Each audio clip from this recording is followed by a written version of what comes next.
What's the most chilling, unexplained, or paranormal thing you've ever witnessed with your own eyes? When I was about 17, I was at my friend's apartment building, which his parents owned. We had an apartment on the top floor where we would hang out, and we often went up to the roof to smoke. One night, we were about to head up, but I had to pee, so I told him I would meet him there. After I finished, I went up the stairs to the attic area that connected to the roof. There were no lights, so we always used our phones to see. It was an old building, and the attic was always cluttered and creepy. As I was making my way to the roof door, I saw a shadow pass by me. I followed the direction it went, thinking it was my friend. I kept saying that I knew it was him and to stop messing around. The shadow passed by me a few more times, and then I heard my friend's voice coming from downstairs. He had gotten a call from his girlfriend and had been in another room talking to her the whole time. I have no idea what that shadow figure was, but it really freaked me out. I told my friend what happened and said I did not want to go back up there. For context, it was not my own shadow, since the only light up there was from my phone, which I was holding in front of me. It also was not someone breaking in, because the door locks from the outside, and the next day my friend checked in daylight and found no one there. Story 2. I was playing outside with my Barbies, a favorite activity, when I was around 5. I looked up and saw a young girl about my age in a pretty dress with lace and a ribbon tied in her hair. Her dress looked old-fashioned, the Sunday best kind, with neat, polished shoes. She just stared at me. I was about to talk to her, but my mom called me from the house. When I looked back, she was gone. I am still not sure who or what she was. Story 3. Growing up in a very old house, we had lots of strange experiences. My family still talks about the spirits or whatever they were, though they mostly seemed to calm down as we renovated more of the house. It felt like they knew it was less and less their place. Nothing was ever menacing, just odd and sometimes terrifying. There were benign things, like the dryer turning on by itself, which my mom jokingly called her helper spirit, since our machine was old and sometimes had to be run twice to get clothes dry. 2 instances stand out the most. The first was when I was playing in my room. Nothing unusual had been happening. We had a cheap fake wood shelf filled with books, toys, and knickknacks. I was playing in front of it when it exploded. I do not mean like a bomb, but everything suddenly flew off the shelves and scattered everywhere. Oddly, nothing hit me. I remember being mad at my parents when they came to check after hearing the noise. They did not believe me and just told me to clean it up. The second story involves my brothers and was a shared experience. That lasted some time. Often we would see shadow people in the house, sometimes together, but one seemed to visit me frequently, especially in the bedroom that seemed the most active. There always appeared to be a shadow man standing in the doorway watching me. He had no features, just a dark outline of a man. Sometimes, if I closed my eyes and opened them again, he seemed closer. Some nights, I would just stare at him for what felt like hours, looking for any imperfections to convince myself it was just a shadow or my mind playing tricks. I only ever closed and opened my eyes enough times for him to reach near the edge of the bed once. I remember being scared and often screamed for my parents, though I never felt truly threatened, just cold, which could have been from the poor insulation in our 100-year-old house. Years later, when we finally renovated that room, we ripped up the carpet and underlay to find old black and white linoleum tiles. Near the door, off to the side, was a strange human-sized stain. Finding water damage was not unusual, but as soon as I saw it, I instantly knew something had been there. Strangely, it did not feel like a thought. I just seemed to be told. Story 4. A couple of years ago, my friends and I were having a sleepover at one of their houses. There were about 8 of us. Late at night, as a joke, we decided to lock one of our friends, Luis, outside. He walked around the side of the house to look in through the windows. As he ran past one of them, we saw what looked like our friend Ben running behind him. That alone would not have been a big deal, except that Ben came out of one of the bedrooms about 5 seconds later to see what was going on. Everyone else was inside watching, so whoever was running behind Luis could not have been anyone else. To make it even creepier, when we let Luis back inside, he asked how Ben got back in so fast, because Ben had been with him outside. We still refer to it as the anti-Ben. Story 5. I lived in a pretty rural area as a kid. Every once in a while, we would hear an owl calling. My dad would grab his flashlight, and us kids would follow him on a little hunt to try to find it. When I was 10, my dad was diagnosed with terminal small cell lung cancer. 2 years later, he died in a hospital bed. That night, when we pulled into our long driveway, our mercury light was out for some reason. My sister turned on her brights, and there was a huge brown owl sitting on top of our airboat, staring at us. That boat was my dad's pride and joy. We stared at the owl for about 5 minutes before it finally flew away. I am an atheist and have always assumed it was just a coincidence. but still, what a coincidence. Story 6. Several years ago, I had a dream where I was looking at a black and white photograph that looked like it had been taken in the 1940s or so. It showed 3 women standing side by side in front of a fence in what appeared to be the backyard of my childhood home. The first woman was someone I didn't recognize. The middle one was me, and the other was a casual friend of mine who had moved to another state. As I looked at the photo, I heard a voice in the dream say, "In 1 year's time, one of these women will be dead." When I woke up, I didn't really know what to make of the dream, except that I had a very strong gut feeling that it wouldn't be me who died within a year. A few months later, the friend who had moved out of state posted on Facebook that she had been diagnosed with stage 4 cancer, and I immediately thought, oh, it's her. I never said anything about the dream to anyone, least of all to her. But because of it, I started keeping in better touch with her through Facebook and her Caring Bridge journal. We began exchanging cards and letters. I'd send her small care packages, and she'd send me copies of the comic books she drew. I don't know if any of that would have happened if not for that dream. She did pass away, though. Miss you, Leah. Story 7. I've had strange experiences my whole life. Here are a couple that really stand out. When I was a kid, there was one night when I wasn't feeling well, and I woke up to an old woman in a blue dress pulling my covers up and stroking my hair. For some reason, I didn't feel scared at all. I asked my mom about it the next day, and she found a picture of my great-grandmother, long deceased, wearing the same blue dress she had been buried in. It was definitely her. I once lived in a foreign country that had experienced a lot of war and violence, especially against indigenous people, and I knew my apartment was haunted. Regularly at night,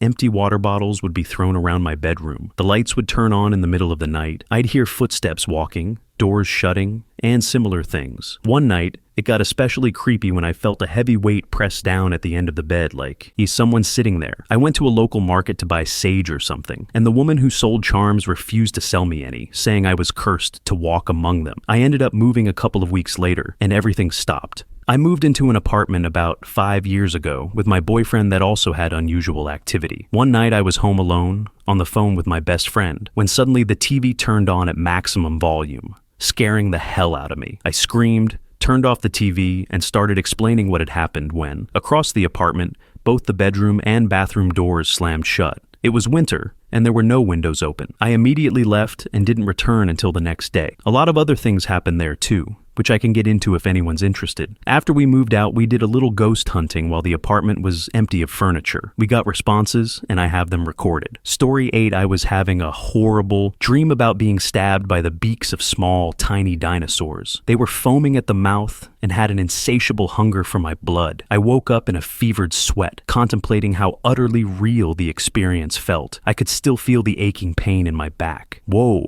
what a friggin' close one that was, I thought. I shifted in my bed, trying to find that cooler, fresh patch of blanket that wasn't soaked in my body heat and sweat. In doing so, I revealed the true culprit, one mighty breaded chicken wing prodding into my back. It's true what they say, one ought not to indulge in the kernel late at night. Story 9, UFO stuff. I grew up on the outskirts of Oregon, deep in Clatsop County on logging roads. Out in that part of the land, there's no light pollution, and on a clear night, you can really take in the cosmos. As a family, we would spend nights outside on our house's rooftop and stargaze, shooting stars, satellites, and pointing out constellations. Stepfather would have my brother and me go back inside when the satellites would start to dance. We were probably around 7 to 13 years old at the time, and never really understood what he meant. As I got older and more rebellious, I'd sneak out at night and wait for these satellites to start dancing, but nothing ever happened. Skip ahead a bit. When I was 10 years old, I witnessed what I thought was a plane flying over a hill our house overlooked. Thinking it was strange, I asked my stepdad, should there be a plane out here? He said, no, there's never any air traffic over here. The airport is closer to the city. I kept watching, curious. After a few seconds, it seemed to just stop. I asked again, should a plane just stop in the air? He quickly replied,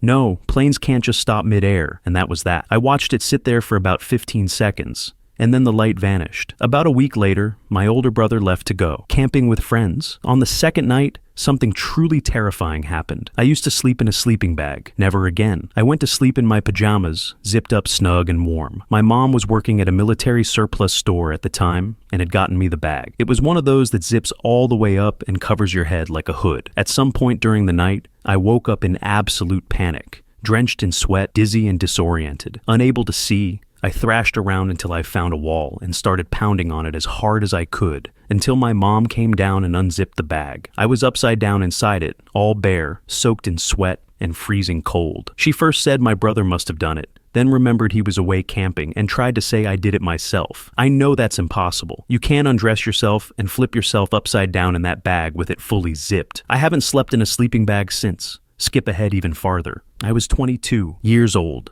living in Beaverton, Oregon. It was a warm, clear summer day in August, and my friends and I were standing outside while they smoked and I soaked up the sun. We were in a semi-industrial area where a lot of big rig trucks passed through. That matters because we all knew what it felt like when one of those 18-wheelers drove by, and we'd even made a game out of guessing when one was coming. I started to feel the ground shake and could hear it approaching, but I was wrong. The clear blue sky formed a strange cloud, and that cloud opened. A giant fireball came flying down out of it. Judging by its size and speed, I thought we were about to die. I genuinely believed it was the end of Portland and Beaverton as I knew them. I turned to my friends and said, "We are about to die." People across from us at the Max stop were pointing and yelling. The owner of the building dropped his cigarette and just stood there in awe. As the roaring fireball raced toward the ground, we could feel the heat. The air had pressure. The ground was shaking. Maybe my legs too. Then, all of a sudden, it made a rapid 180-degree turn and shot back up into the sky faster than it had fallen, vanishing completely. One of my friends said, "That was a weird firework." We argued about it for 3 hours until I gave up and drove home. On the way, I called my dad and told him to turn on the news because something unbelievable had just happened. I explained everything. When I got home,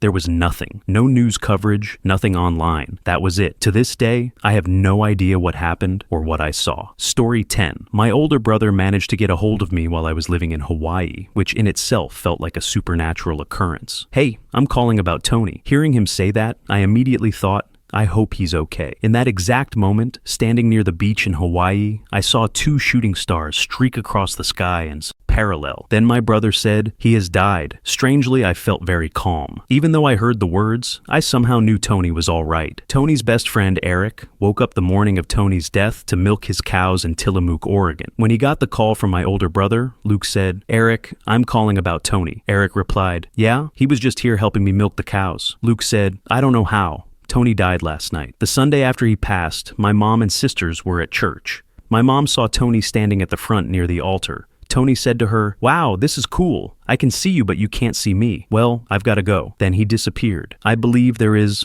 an afterlife. Story 11. My grandmother had a heart attack, and I decided to take care of her. I come from a country where a relative is expected to stay at the hospital at all times. Throughout her stay, she was asleep and never woke up. I was very close to her, and it was no secret that I was the favorite grandchild. I had an aunt who was extremely hysterical at the hospital, crying beside my grandmother and saying things like, "Please don't leave us," and "We need you." One night, I think about 2 weeks into her coma, I had a dream where I was with my grandma. We were just sitting on a bench together, but I felt overwhelmingly sad. In the dream, she said, "Please tell your aunt to let me go. I am tired." I woke up crying and told my mom right away. She angrily went to her sister and told her to go back to the hospital and tell their mother that it was okay to go. My aunt did, and my grandmother died a couple of hours later. Also, just a few days into her hospitalization, my grandmother had whispered things like, "They're fetching me," and she would mumble responses such as, "Yeah, I am coming." I know scientists explain this as hallucinations, but seeing it firsthand made me feel certain that she was never going to wake up again. Story 12. Super late to the party, but maybe someone scrolling for fun will see this. I'm not sure if these are paranormal, but they're definitely weird. When I was in high school, I used to get together with some friends to play music. The friend's house where we met was in a cul-de-sac, up on a hill, with a flight of steps leading to the front door. After jamming for a while, I decided to head home around 9 or 10 at night. I had parked my car on the opposite side of the cul-de-sac. There weren't any street lamps except 1 or 2 farther down the road. When I reached the bottom of the steps, I saw a very large, dark dog standing under one of the street lamps. I assumed it was a neighbor's dog and kept walking toward my car. When I glanced back, it was sprinting straight at me. I ran to my car, fumbled with the keys like in the movies, and as soon as I got inside, I turned on the lights. By then, the dog should have been right next to the car, or at least nearby, but there was nothing. I even circled the cul-de-sac, checking the trees for this huge dog, and never saw it again. Later, when I asked my friend about it, he told me none of his neighbors owned a dog, and most of them weren't even home since it was mainly second homes.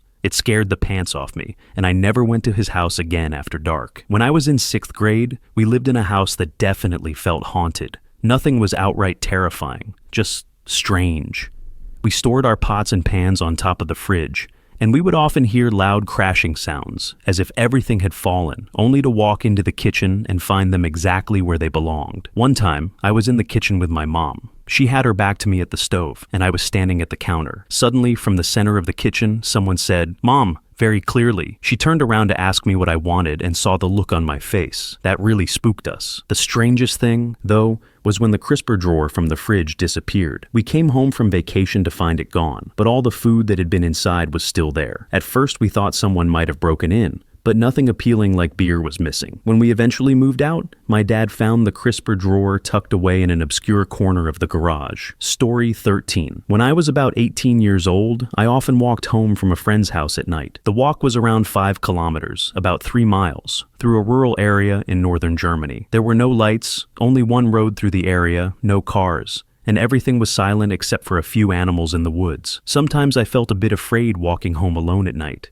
especially when I heard branches cracking nearby, particularly if we had watched zombie movies beforehand. One night, though, something truly strange happened. For the blink of an eye, everything was bright as day. There was no sound, just sudden brightness. I wasn't blinded at all and could clearly see everything around me, but there was no visible source of light. Then it vanished as quickly as it appeared. This happened about 3 times that night. I ruled out lightning because the sky was completely clear, and the weather report mentioned nothing about storms. I asked some friends and my parents about it, but they just gave me odd looks and had no explanation. I knew there were some old army outposts in the area, including a so-called tank graveyard, but they had all been closed for many years. I still have no idea what it was. Story 14. When I was around 9 years old, I stayed at my cousin's house because my parents were in Cancun on vacation for the week. They dropped my dog off at my grandparents' house. On the first night they were gone, a Monday, I woke up at 2 in the morning, looked out my cousin's window, and saw my dog's face formed in the trees. I cried so hard that I woke up my cousins and my uncle, who calmed me down and put me back to sleep. I didn't hear anything from my parents or other family members for the rest of the week. When my parents finally got home, they sat my sister and me on the couch, and before they could say anything, I started crying again. My dog had passed away that Monday night. I've had family members and friends pass away since then, but I've never felt a presence leaving the way I did with my first dog. Story 15. A few years ago, my roommate at the time and I were driving to McDonald's through the back roads from our college apartment, passing through a neighborhood. As we drove past one house, a young boy suddenly ran out in front of my car, chasing a ball. I slammed on the brakes, stopping short so I wouldn't hit him. When the car came to a complete stop, my roommate and I looked up to make sure everything was okay, but there was no boy there, no child at all. We had both seen the exact same thing, and to this day, we have no idea what it was. Story 16. So, about 10 years ago, I was living in a shared housing situation. It wasn't a hippie thing or a frat thing, just where life landed me. I shared a large bedroom in a huge older house in the Pacific Northwest. If you've been out there, it was one of those woodsy modernist houses built in the 60s or 70s. If you're from the PNW, you know exactly the type I'm talking about. I had a computer on my side of the room because after getting off work, I usually came home before my literal roommate, the guy I actually shared a single room with,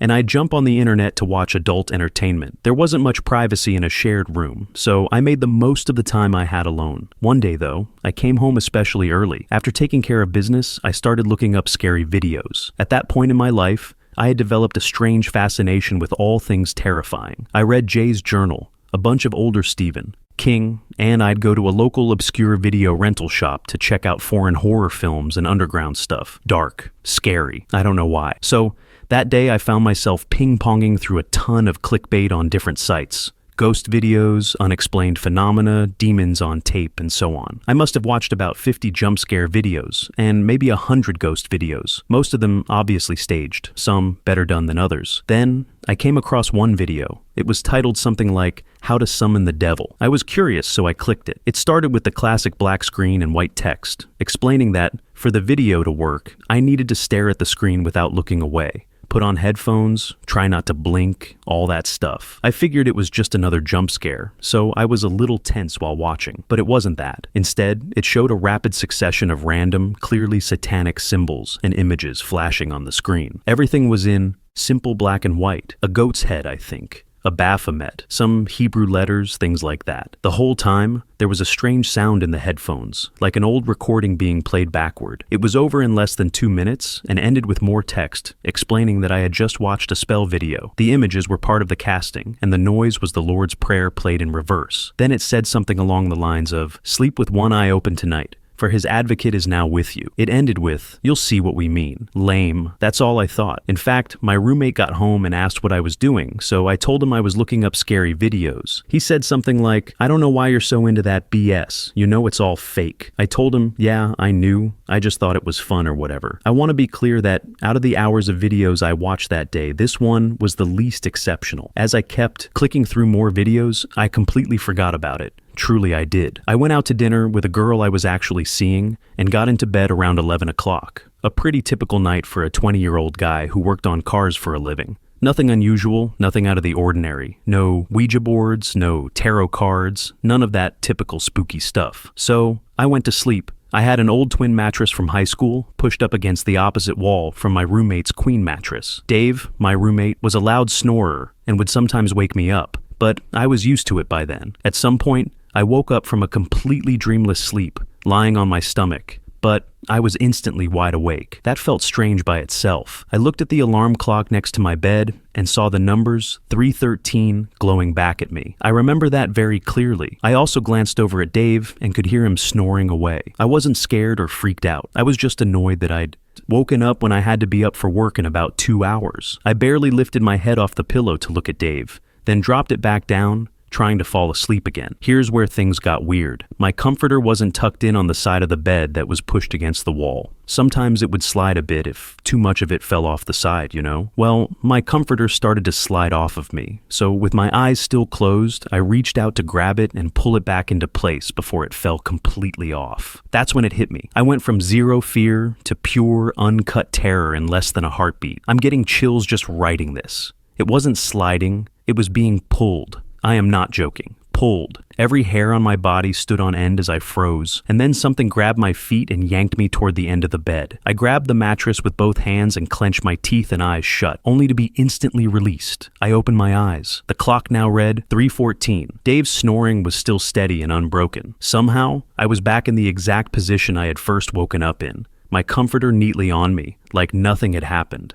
I'm no genius, but I am rational. As the chills slowly faded, the first thought that popped into my head was that How to Summon Satan video. I don't know why, it just felt connected. My next more reasonable thought was, that was just a nightmare, dude. Even though the room felt heavy with something negative, I talked myself out of it. I tried to go back to sleep, even though I was shaken and half tempted to wake Dave. But what would I even say? We were both blue-collar guys. He worked concrete construction, for Christ's sake. What do I tell a man who lost 2 fingers on the job and a front tooth in a fist fight? Hey man, I had a scary dream. Can you comfort me? No way. So I tossed and turned for what felt like an hour, convinced I wouldn't sleep again. But eventually I did. I woke. Up again, on my stomach, to the sound of Dave snoring. The second my eyes opened, my comforter started to slide. I knew exactly what was coming. I grabbed both sides of the mattress and ground my teeth so hard I chipped one. Something grabbed me by the shoulders, lifted me up, and slammed me back down onto the bed so hard my nose started bleeding. The impact was loud enough to wake Dave. "What the hell are you doing?" he snapped. I broke down.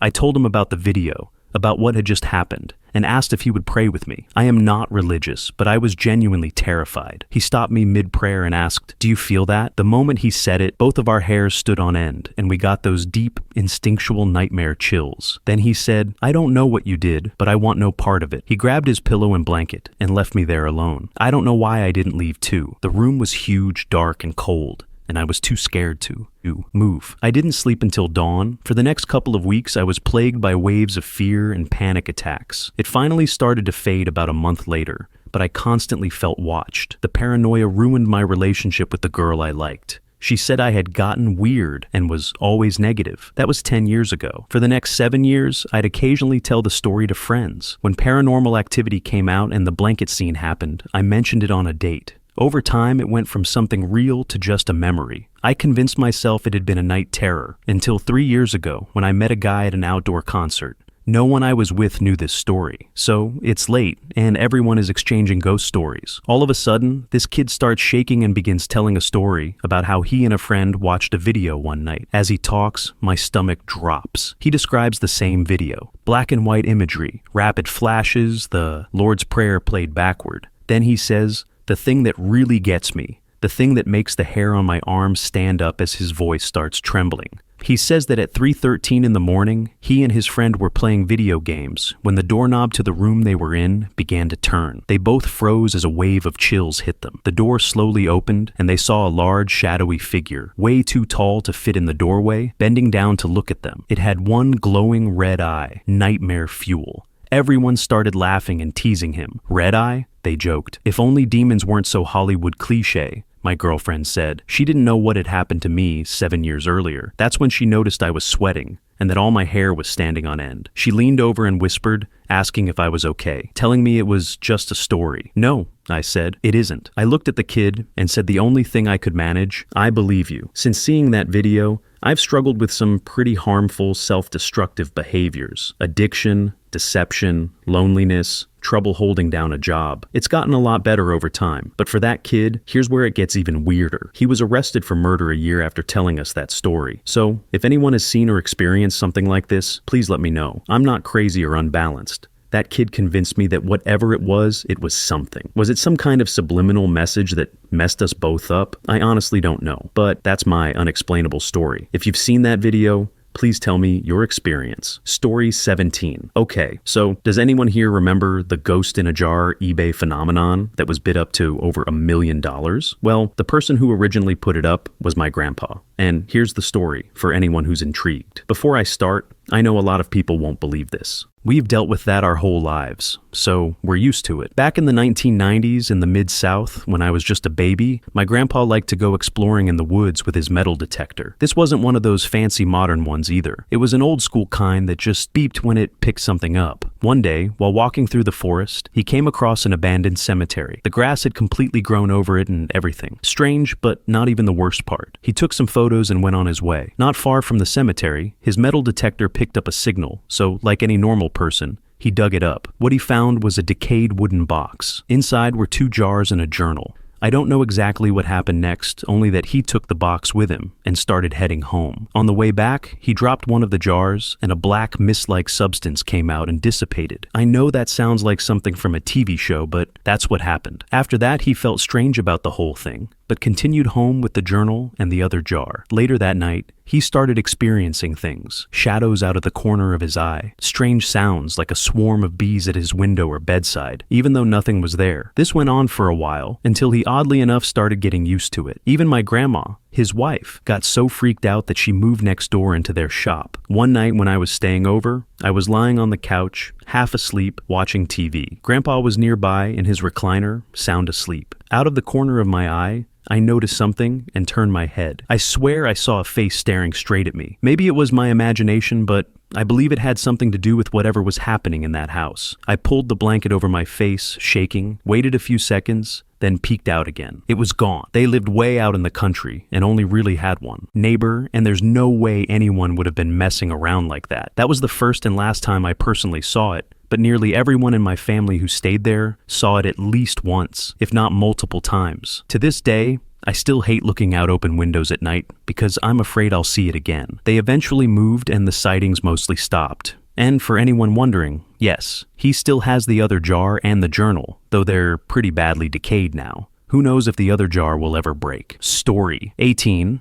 I've posted this a few times on Reddit now, but why not once more? My family and I were sitting at the kitchen table, eating dinner and talking. Suddenly, in the middle of the kitchen and directly across from me, a loaf of bread that had been sitting on the counter appeared at ceiling height and then dropped straight to the floor. My dad, my sister, and I all saw it appear out of nowhere and fall. My mom had her back turned and didn't see a thing, and to this day, she thinks we're playing some kind of lame joke on her. This happened about 15 years ago, and we still talk about it occasionally. I chalk it up to some bizarre physics fluke, while the rest of them lean more toward ghosts. Story 19. One night when I was maybe 16, I was watching TV with my dad. We were the only ones home. At one point, I saw in the reflection on the TV what I thought was my sister walking behind me. At the time, It didn't register that we were alone. A moment later, it finally clicked. So I asked my dad if someone had just walked through the room. He said, "Yeah, I'm pretty sure it was your sister." Then he paused and realized she wasn't home. We walked through the entire house together, but no one else was there. After that, we heard banging sounds off and on for the rest of the night. I don't really believe in ghosts, but that house is haunted as hell. That's just one of many stories from living there. Story 20. About 6 years ago, my wife and I were lying down in the back room watching movies. We were the only ones in the building that night, since everyone else was out of town on vacation. Our bedroom is on the first floor, adjacent to the gangway in the backyard. While we were watching movies, the motion sensor lights in the gangway turned on. I didn't think much of it,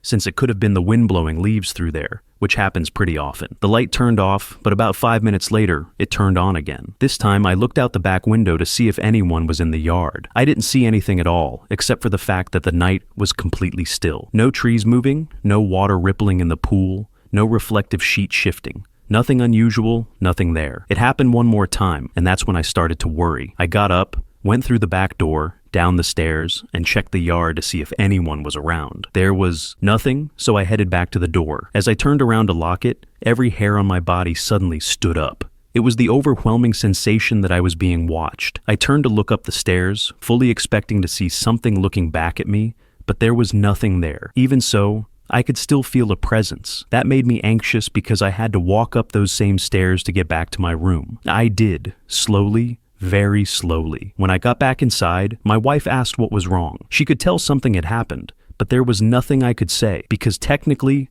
nothing had happened. I lay back down in bed with her, we put the movie back on, and after some time, the most startling thing occurred. Something I still have no logical explanation for. Our bed is positioned against the wall that borders the gangway, and the first floor is about 10 feet above ground level. Out of nowhere, there was a loud, audible, and physical bang, like someone had taken a sledgehammer to the outside wall. It hit so hard that the bed actually shook. I turned to look at my wife, and we were both completely confused, more than a little scared, and definitely not going back outside to see what it was. Since then, other things have happened. She claims to have seen a little boy in our apartment, peeking around the corner toward the back of our place. I saw the same thing, but I couldn't tell if it was a boy or a girl. I couldn't even tell if it looked human. All I saw was something peeking around the corner, and when I went to make eye contact, it dashed away. There have been strange dragging noises across the floor at night. It seems to move around in different parts of the ceiling above us. Items have been thrown from the top of our fridge or from our pantry where we store food, but nothing violent. One of the strangest and honestly funniest parts is that when we're not home and our dog is left alone, my parents who live below us say they can hear the dog running back and forth, with his toys being thrown around as if he's chasing them. Story 21. A few years back, I spent some time traveling and ended up living in Istanbul with a couple of roommates in a 2-story apartment. I slept in a basement room that I shared with another girl, and our guy roommates slept just down the hall. I've had night terrors before, and I know they're scientific, so I don't really believe in the supernatural. But one night in that apartment, I woke up at 3:01 in the morning. I remember checking the alarm clock, and I immediately felt an evil presence in the room. There was a black shadowy thing with glowing red eyes crouched next to my bed, just staring at me. I was completely paralyzed. I felt this sickening sense of doom and tried desperately to reach for my phone, anything to wake myself up, to move, to make it go away. I'm not religious, but I started praying frantically. Finally, at 3:10, I felt it leave the room, and I could breathe and move again. I was wide awake and didn't sleep the rest of the night. I was completely shaken. On its own, this sounds like a typical night terror, except for what happened the next morning at breakfast. I was casually eating some Cheerios when my guy roommate who lived down the hall from me sat down and said something like, "Oh man, I had the worst nightmare last night." I woke up at around 3:15 and saw this ball of black with red eyes in my room, just glaring at me. I was paralyzed and couldn't move. It was awful. I told him what had happened to me, and we both completely freaked out. We slept with the lights on for quite a few nights after that. Story 22. This happened to me twice. I'm late, so I'll probably be buried and no one will read this. The first time, I was running to our car, and I tripped and fell. But when I fell, I didn't see the ground rushing up at me. Instead, I saw myself fall and lie on the ground from outside my body. Then I watched my parents run over to grab me, and suddenly I was back in my head again. The second time was at recess. I was playing tag and went to tag a girl. We were behind some trees where we couldn't really be seen. When I went to tag her, she fell, and as I reached for her, I suddenly found myself standing at the entrance of the school, watching the scene from far away. From where I was, it looked like I had pushed her. Then, a second later, I was back in my body again, with her standing there talking to me like nothing strange had happened. Story 23. This one is just a really perplexing missing time thing. My significant other and I were at another couple's house for dinner. One moment, something was happening, and it was a certain time. Then, in what felt like the very next second, it was suddenly 2 hours later. It was completely unfathomable. The really weird part is that my SO experienced it too. We never figured out what to make of it. And just to be clear, there were no drugs involved. To explain a bit more, the other couple's reaction was strange in its own way. We said something like, "Wow, what just happened? Time passed so fast." And they just shrugged it off and said, "Yeah, time passes fast sometimes." Nothing dramatic at all. That's what makes it so unsettling. We felt that missing time so strongly, and they didn't seem to feel anything unusual at all. I'll never forget it as long as I live. Story 24. This happened around the beginning of January 2012. My cousin had just been hit by a car, and sadly he didn't make it. Shortly after we got the news that he'd been hit, my uncle called a family friend and told her what had happened. While he was on the phone with her, she said she needed to leave work because of the incident. That's when one of her coworkers suddenly started crying. Confused, the family friend asked why she was crying. The coworker didn't know my cousin, and she wasn't related to him in any way. Then she started describing him almost perfectly. His age, his eye color, and even his name. The woman then told the family friend that she needed to call my aunt, my cousin's mother, so she did. While they were on the phone, the coworker told my aunt, "Your son is scared right now. There's someone waiting for him. He's an older gentleman." My aunt, confused and already distraught, asked who he was and what he wanted. The woman replied that he was lost and needed to go. Then she said, "It's his grandpa. Tell him to go with him." At that point, my aunt completely broke down because just a few months earlier, her father, my cousin's grandfather, had passed away. What makes this so unsettling is how this woman knew so much about my cousin and somehow also knew about his grandfather's death, without having any connection to our family at all. Story 25. My son died in a car accident in 1992. By 2006, I was a foster parent for the first time, and the boy in my care was a huge music fan and musician. For weeks, Dustin kept asking about my son, Heath's taste in music. I told him that Heath liked all kinds of music and even loved rap, but Dustin kept asking specifically about Metallica. I couldn't remember if Heath had been a fan. One day I was out in the garage and accidentally knocked over a box. As I picked it up, a small piece of paper fell out from the top. On it was the Metallica logo doodled and the words "Master of Puppets" written in my son's handwriting. I realized then that Heath had been a Metallica fan, and his favorite song was Master of Puppets. For me, it felt like he was letting me know that it was okay to love and be a mom to another child again. Story 26. Saigon, Vietnam, 2014. I traveled to Vietnam for many reasons, but mainly to ride from Sapa down to Saigon, now Ho Chi Minh City. It was a fun and difficult 5-week journey. During the trip, my friend Jackson and I met 2 British guys, Alex and Matthew, who were doing the same route. We met them about halfway through in Dong Hoi, and all agreed to ride together. After a couple of days, Alex started feeling sick and exhausted, so he decided to head back to London. That left the 3 of us to continue the journey. When we finally arrived, we decided to celebrate with food and beer. I'm a serious lightweight, so after 2 beers, I headed back to the hotel to sleep because the alcohol hit me hard. I later woke up and went outside, where I found Jackson and Matt sitting at a street corner bar, which is a very common sight in Vietnam. Plastic chairs and people drinking. Jackson was wearing white pants, so the large bloodstain on his knee was impossible to miss. I asked what had happened. Jackson told me that 2 locals had tried to rob him of his iPhone, so he and Matt chased them and jumped on their scooter. They were too drunk to give a clear explanation, but I believed them. Eventually, the night wound down, and we all decided to head back to the hotel. Jackson and Matt were staying in a separate room, 1 floor above mine. I was sharing my room with a friend I had met the night I arrived. It was around 3:30 in the morning, and all I wanted to do was check on the guys upstairs. As I opened my door, I was startled to see a hotel worker with his fist raised, just about to knock. We were both confused by the timing. He explained in Vietnamese, which I speak, that there had been some noise, darkness and that my friend was outside. I felt embarrassed, assuming my friends were just being loud and drunk and that I'd have to herd them back inside and put them to bed. I was wrong. As I walked downstairs, I crept toward a lifeless body. I was completely mortified and terrified. Matthew had fallen from the hotel balcony. CPR did nothing. He was dead. I was heartbroken, and I still think about it regularly. After that traumatic experience, I would often wake up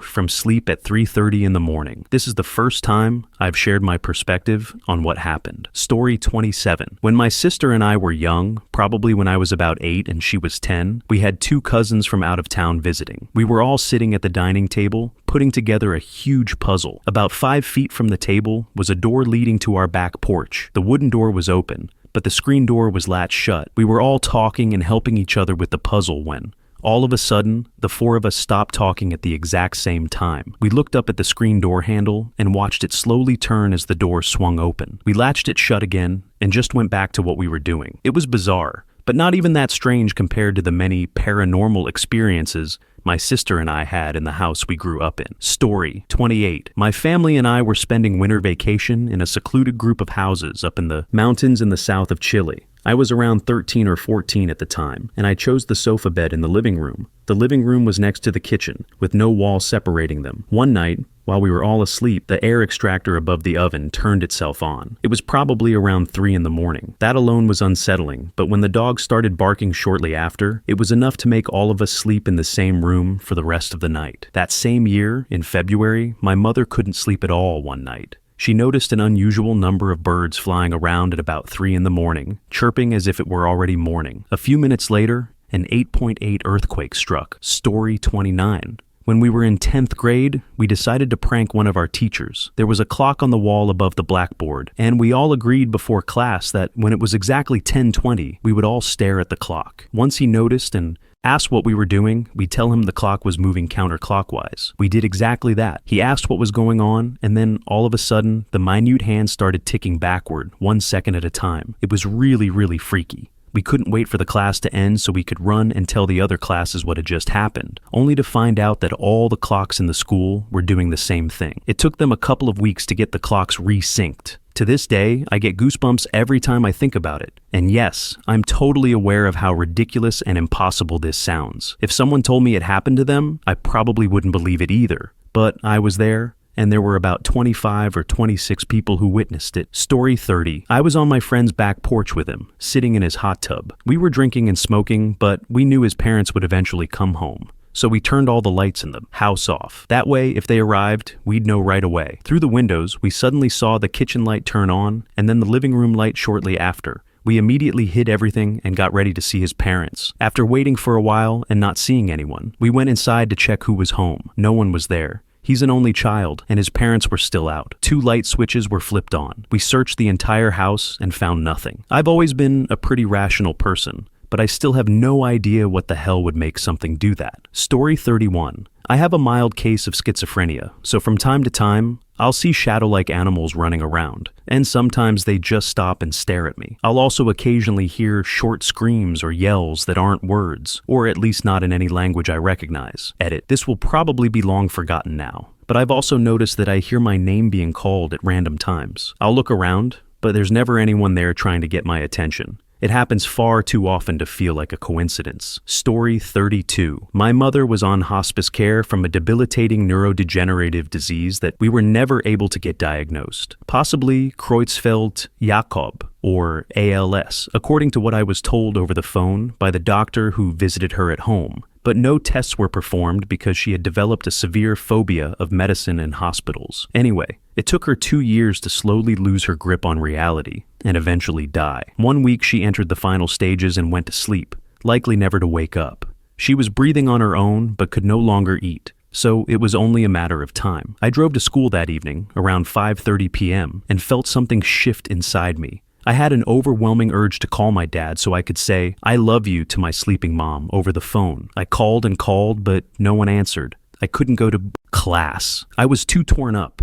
I knew she had died. I just absolutely knew it. And I felt like I was too late to say what I wanted to be, my final goodbye. I was right. My dad called me about 15 minutes later to tell me my mom had died at 5:35 p.m. I'm an atheist and a rational, science-loving future doctor. But for the life of me, I can't explain how I knew. I've never had that feeling before. I don't know what triggered it, and I can't legitimately say I truly knew, but I knew. A small, somewhat uplifting addendum that I also can't explain. About 4 hours before she died, she woke up. My dad was at her side, and they had the first lucid conversation they'd had in 2 to 3 years. Her dementia was completely lifted. She knew who she was, where she was, and what was happening. They talked about old times and about raising me. It lasted about 20 minutes before she fell back asleep for the last time. I'm very grateful that my dad was able to truly talk to his wife again before the end. Story 33. There was one time I was hanging out with my boyfriend at the time, and he drove me home. My parents' bedroom window faced the front of the house, overlooking the driveway. As we pulled in, I saw my mom standing at the window. She waved at me, and I waved back. I could usually tell when my parents were watching TV in their room, because the light from it would glow through the window, and that glow was there. I opened the garage and noticed the family car was gone, the one we usually drove when they went out together. I assumed my dad had gone out with friends and taken the car while my mom stayed home. But when I walked inside, none of the lights were on. Not even in my parents' room. My mom wasn't home at all. They had both gone out together. I still can't explain who was waving at me. Story 34. My grandfather died when I was in my early 20s. The night we had the viewing, with the burial scheduled for the following day, I had a dream that my entire family and I were in the funeral home. In the dream, my grandfather stood up from the casket and came over to sit next to me. No one else noticed, and I wasn't scared. He leaned in close. I even remember smelling his scent, something I immediately recognized, and he told me not to worry, that he was happy and that he was going to be okay. After that dream, I felt an unexpected sense of peace about his passing. Story 35. I was about 1 or 2 years old, and I still remember this surprisingly vividly. My mom and her colleagues were having a barbecue that went on into the evening. Nearby, there were sloped areas with holes in them, and at one point during the barbecue, I started freaking out. In my memory, I was seeing snake-like creatures taunting me, sort of like the kaiju Gamera. I was terrified, even though no one else seemed to notice anything. There's another experience that's much hazier, but when my mom later retold the story, parts of it came back to me. My mom and I were walking home when I was around 2 or 3 years old. We passed a woman who was mourning a loved one beside a small makeshift shrine. For context, in Chinese tradition, people place food and candles so the spirits of the dead can eat. As we walked by, I pointed at an empty spot in front of the shrine. I don't really know the right word for it, in either Chinese or English, and said something along the lines of, roughly translated, "A man is eating." My mom was pretty spooked and sped up our pace. The best explanation I've heard is the superstition that toddlers and infants have yin-yang eyes, meaning they can see the dead until they grow out of it. Maybe there's something to that. Or maybe not. I'll probably never know. Story 36. My dad used to work in Brooklyn in the early 2000s as a pharmaceutical consultant. We lived out on Long Island, so he always left really early and got home super late. One day he had a meeting with a firm in Manhattan, but that morning his car got a flat tire and we didn't have a spare. So he called in, told his boss he was going to be late, and decided to take the train instead. While he was waiting for a cab to take him to the station, he was watching the news with my mom when they saw breaking news that a plane had hit the World Trade Center. The meeting he was supposed to attend that day would have been in one of the buildings. Story 37.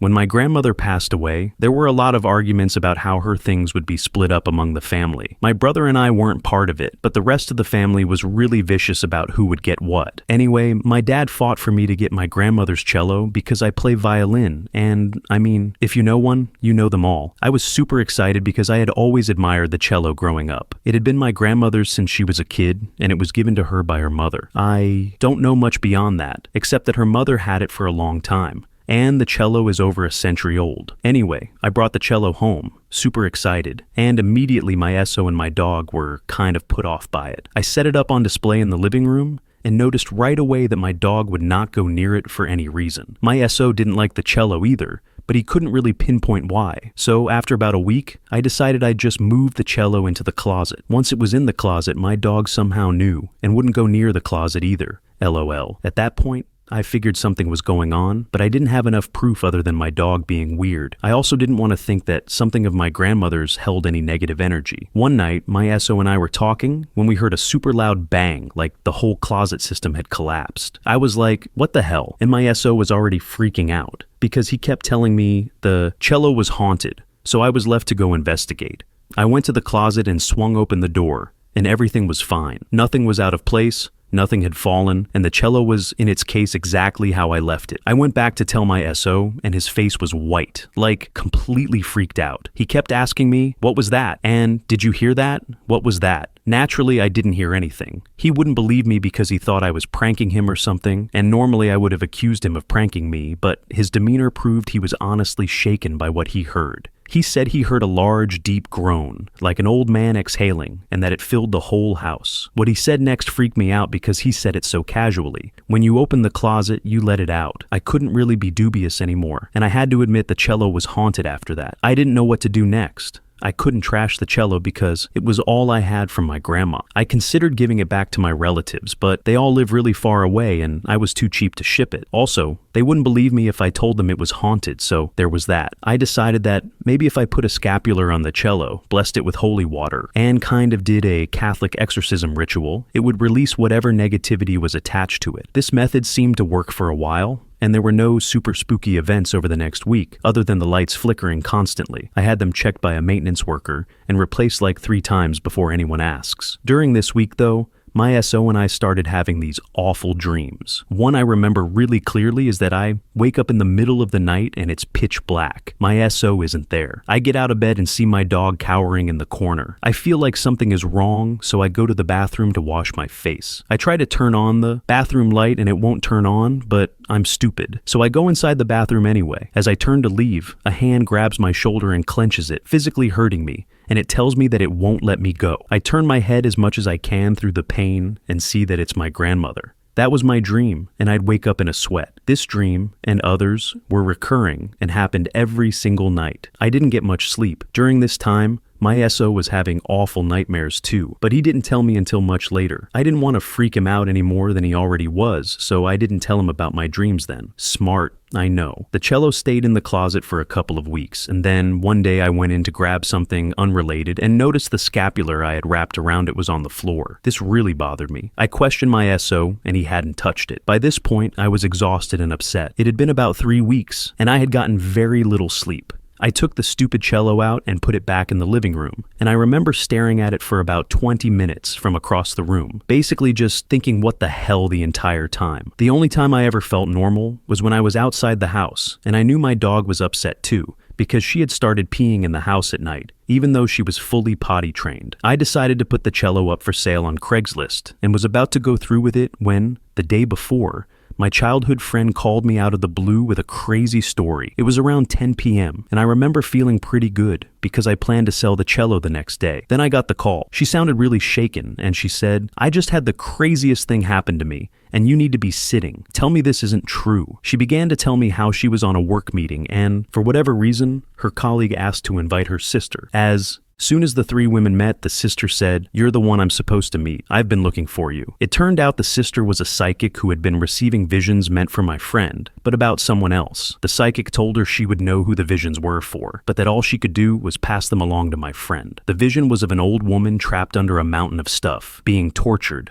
unable to get out. The woman wanted to leave, but she couldn't leave Earth because something evil was keeping her attached to an object that was very important to her. The psychic said the woman kept visiting her because she was in so much pain and needed to be released. I was pretty much shitting myself at this point. My friend told me she knew it was me automatically, and not because she knew my grandmother had just died, but purely because she felt it. Keep in mind, I hadn't talked to her about the cello at all. The last time I'd spoken to her was maybe a month before all of this. Not only did the vision make sense to me because of the attachment to the cello, but it also made sense because my grandmother was a hoarder, if there ever was one. After hearing this, freaking out even more, and telling my SO, we both decided that we needed to trash the cello, and we did. We took it to the garage, smashed it, and threw it away. After that, everything stopped. About a week later, my SO finally told me about the dreams he'd been having, and we were able to return to normal life. Believe me or not, this was the scariest and hardest time of my life. It was not fun. This is just a brief overview of everything that went down. Story 38. About 15 years ago, I was staying at the old hotel in French Lick, Indiana. It was March, cold,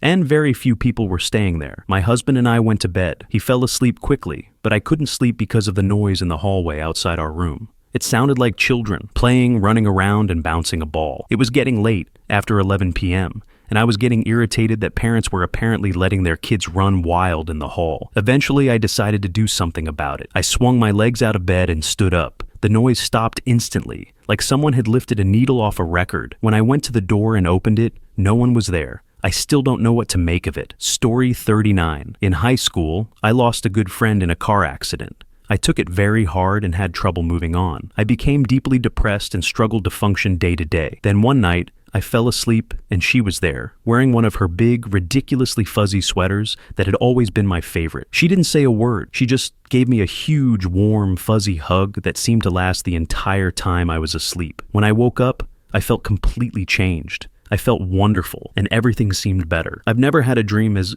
vivid and real before or since. Story 40. About a year before my grandfather passed away, he bought my grandmother these turn-on lamps that she loved. Both lamps were in the front sitting room, one directly beside her rocking chair and the other on top of the piano. Eventually, my grandfather ended up in the hospital and was dying from cancer. We all knew it was coming. He had been dealing with it for a couple of years. One day, my two brothers and I were at my grandmother's house with my mom, while my grandmother and aunt were at the hospital with my grandfather. My mother suddenly yelled at us boys and told us to stop turning on the touch lamps. The thing was, we were playing upstairs, nowhere near the lamps. My youngest brother said, "Wouldn't that be weird if Grandpa was trying to talk to us?" Shortly after that, my aunt called my mom to tell us that our grandfather had passed away. That really scared us boys, and even after he died, one of the lights continued to turn on by itself. My father, the skeptic he was, said it had to be the lamp. So he swapped the lamps without telling anyone. The same lamp still came on by itself in the spot next to my grandmother's chair. Then my father changed the power outlet,